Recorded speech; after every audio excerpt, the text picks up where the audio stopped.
भोजपुरी संगीत जगत में सिंगर प्रियंका सिंह चौहान अपनी सुरीली आवाज़ से सबके दिल जीत रहल बाड़ी। प्रियंका के गाना रिलीज होते ही यूट्यूब पर छा जाता।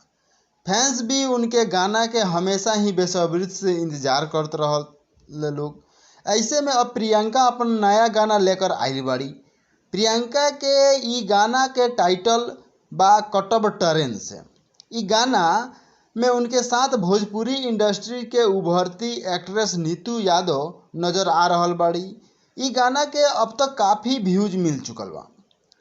प्रियंका सिंह चौहान के जौन ई गाना बा कटब ट्रेन से दर्शक काफ़ी पसंद करता रह लोग। ई गाना में नीतू यादव के एक्टिंग ने 4 चांद लगा दिले बा। गाना के वर्ल्ड वाइड रिकॉर्ड भोजपुरी के ऑफिशियल यूट्यूब चैनल पर देखल जा सकता। ई गाना का लोकेशन जौन बा काफ़ी शानदार नज़र आ रहल बा।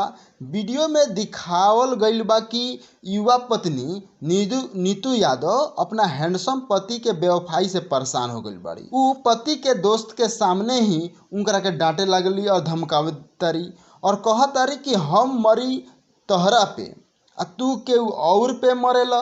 कौन सौतिया मरलेस मतिया, दिन पे दिन तू बिगड़ेला।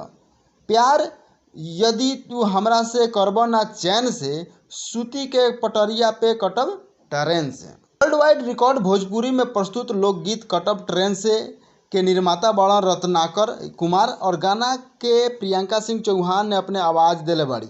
एक्ट्रेस नीतू यादव ई गाना के गीतकार आदर्श लाल यादव बड़न और इसके संगीतकार अशोक राव बड़न। वीडियो अपने लगन के कैसन लागल? अगर वीडियो अच्छा लागल तब वीडियो के लाइक करी, शेयर करी और सब्सक्राइब चैनल के करी ना भूली।